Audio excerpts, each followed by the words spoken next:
2025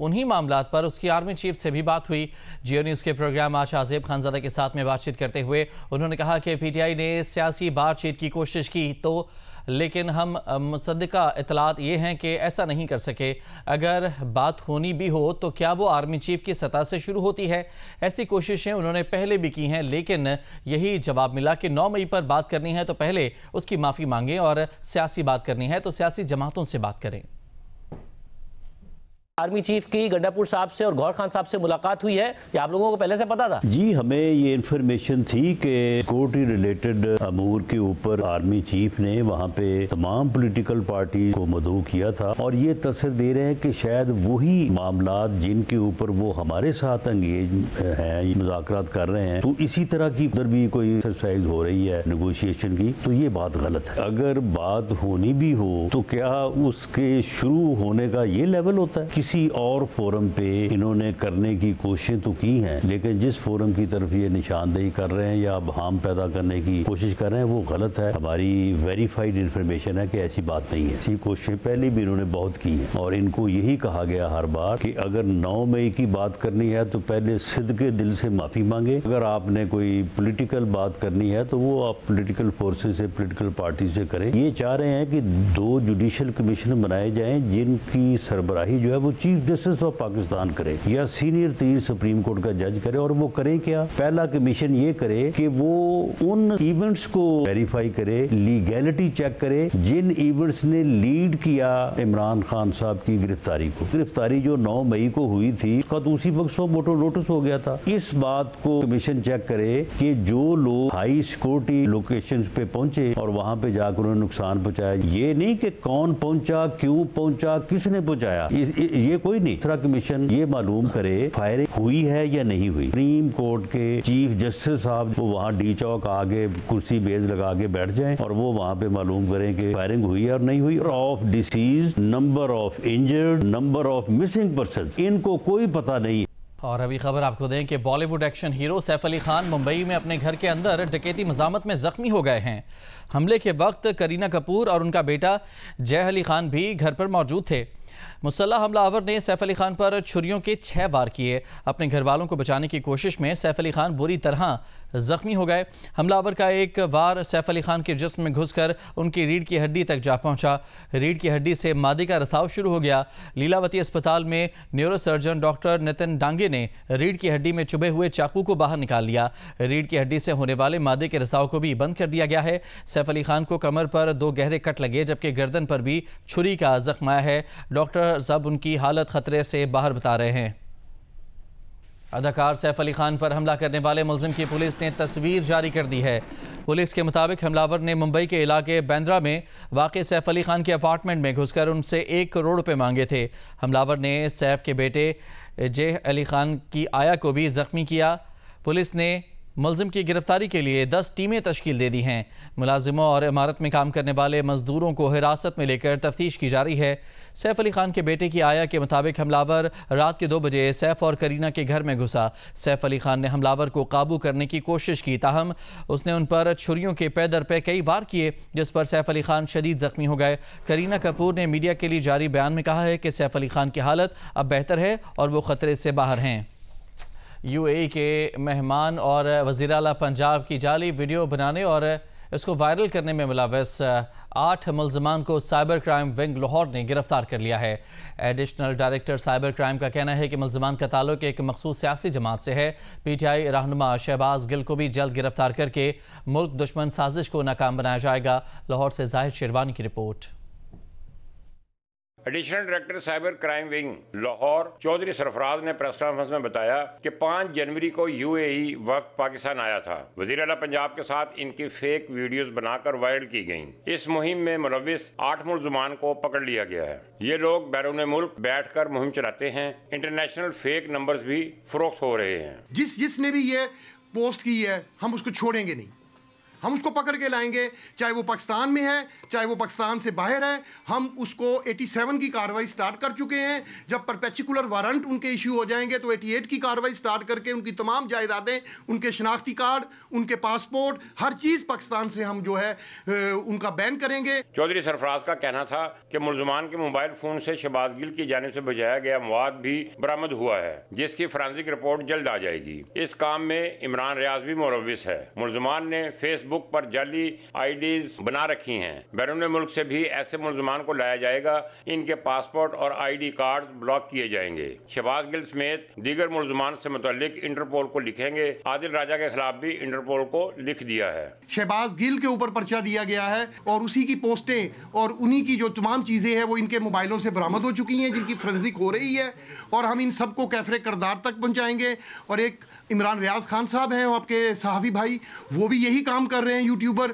انہوں نے بھی ان چیزوں کو پرووک کیا اور یہ بیسیکلی انیشیٹ انہی دونوں کا ہے. اور انہی دونوں کے انیشیٹو کے اوپر پاکستان کے جو سادہ اور شریف لوگ ہیں یہ ان کی چیزوں کو پوسٹ کرتے تھے اور آج یہ اپنے کام کیے پہ شرمندہ بھی ہیں. چودھری سرفراز نے بتایا کہ فیک ویڈیوز کی مہم چلانے والوں کے زیادہ فالوورز انڈیا سے ہیں. ان ویڈیوز کو شیئرز اور لائک کرنے والے بھی ملزم ہیں. فنانشل فراڈ کرنے والوں کے خلاف بھی کارروائیاں جاری ہیں. کیمرہ مین خواجہ عامر کے ساتھ زاہد شیروانی، جیو نیوز، لاہور. غزہ میں اسرائیلی بمباری جنگ بندی اعلان کے بعد سے جاری حملوں میں بچوں اور خواتین سمیت اب تک 87 سے زائد فلسطینی شہید. القسام بریگیڈ کے ترجمان ابو عبیدہ نے کہا ہے کہ اسرائیلی فوج نے جنگ بندی ڈیل کے بعد ایسے مقام کو نشانہ بنایا جہاں ایک اسرائیلی مغوی خاتون موجود تھیں. اسرائیلی کابینہ میں غزہ جنگ بندی ڈیل پر ووٹنگ ملتوی کر دی گئی. اسرائیلی وزیر آفس کے حماس پر جنگ بندی معاہدے کی متعدد شقوں کی خلاف ورزی کا الزام حماس کا الزام مسترد کر دیا. امریکی وزیر خارجہ اینٹونی بلنکن نے امید ظاہر کی ہے کہ اتوار سے غزہ جنگ بندی معاہدے پر عمل شروع ہو جائے گا. انہوں نے کہا کہ انہوں نے جنگ بندی سے متعلق حتمی معاملات پر امریکی ثالثوں اور قطری حکام سے گفتگو کی ہے. اینٹونی بلنکن نے کہا کہ اسرائیلی وزیر اعظم نے جنگ بندی معاہدے سے متعلق آج جو خدشات ظاہر کیے ہیں امریکہ ان سے آگاہ ہے. امریکہ نتنیاہو اور اسرائیلی ٹیم سے مل کر معاملات حل کرنے کے لیے کوشاں ہے. گورنر سندھ کامران خان ٹیسوری نے اسلام آباد میں فلسطینی سفارت خانے جا کر سیز فائر پر فلسطینی سفیر کو مبارکباد پیش کی ہے. اس موقع پر گفتگو میں گورنر سندھ نے کہا کہ سیز فائر کے بعد اسرائیلی بربریت کا عالمی برادری نوٹس لے. فلسطینی عوام انتہائی کڑے وقت سے گزرے، ان کی آبادکاری کے لیے پر امید ہیں. فلسطین سے سفارتی، اخلاقی اور سیاسی حمایت جاری رکھیں گے. پاکستان اور ویسٹ انڈیز کے درمیان 2 ٹیسٹ میچز کی سیریز کا آغاز آج سے ملتان میں ہوگا. پاکستان نے پلینگ 11 کا اعلان کر دیا. ملتان کرکٹ اسٹیڈیم میں تمام تیاریاں مکمل ہو گئیں. دونوں ٹیموں نے تیاریوں کو حتمی شکل بھی دے دی. پاکستان ٹیم نے پلینگ 11 میں 4 تبدیلیاں کی ہیں. اسپنر نعمان علی، ساجد خان اور ابرار احمد کو شامل کیا گیا ہے، جبکہ انجرڈ صاحب ایوب کی جگہ کپتان شاہد مسعود کے ساتھ محمد حریرہ ڈیبیو کریں گے. پریکٹس سیشنز کے بعد دونوں ٹیموں کے کپتانوں نے ٹیسٹ سیریز کی ٹرافی کی رونمائی کی اور پریس کانفرنس میں کپتان شاہد مسعود نے کہا کہ انگلینڈ کے خلاف ہوم ایڈوانٹیج کا فائدہ اٹھایا، اسی مومنٹم کو آگے لے کر چلیں گے. کئی ٹیسٹ میچ ہو گئے اس ایک سال میں کہ ہم وننگ پوزیشنز میں آئے ہیں اور ہم وننگ پوزیشن سے میچ ہارے ہیں. تو آئی تھنک یہ وہ چیز ہے جو اپنا بیسٹ دیتے ہوئے ہمیں سوچنا ہوگا، ہمیں امپروو کرنی ہوگی. رولز چینج ہوتے ہیں، جہاں سپن ٹریک ہوتا ہے وہاں سپنر زیادہ بولنگ کرتے ہیں. ویسٹ انڈیز کے کپتان بریتھویٹ نے کہا کہ تیاری اچھی ہے، انہیں اپنی ٹیم پر بھروسہ ہے. جیت کے لیے تمام 20 وکٹیں حاصل کرنی ہیں. نئے سال کا اچھا آغاز کرنا چاہتے ہیں. 2 ٹیسٹ میچوں پر مشتمل سیریز کا پہلا ٹیسٹ آج ملتان کرکٹ اسٹیڈیم میں شروع ہوگا. کراچی میں بھاری ماربل فیکٹریز سولر سسٹم سے چلنا شروع ہو گئی ہیں. ایسا کیوں ہوا، دیکھتے ہیں علی عمران سید کی رپورٹ میں. بھاری بجلی کے بلز آنے کے بعد منگو پیر ماربل فیکٹریز کے مالکان سلیمان بیگ اور عتیق الرحمان کے پاس صرف 2 آپشنز تھے، یا کاروبار بند کریں اور یا سولر پینلز لگوائیں. فیکٹری مالکان نے دوسرا آپشن استعمال کیا. ماربل فیکٹری کی بھاری مشینری کا سولر بجلی سے چلنے کا آج پہلا دن ہے. کاسٹ کے حساب سے ہم دیکھ رہے ہیں اس کو، اور مجھے تو ابھی بالکل ریسنٹلی میں نے کرا یہ فیصلہ.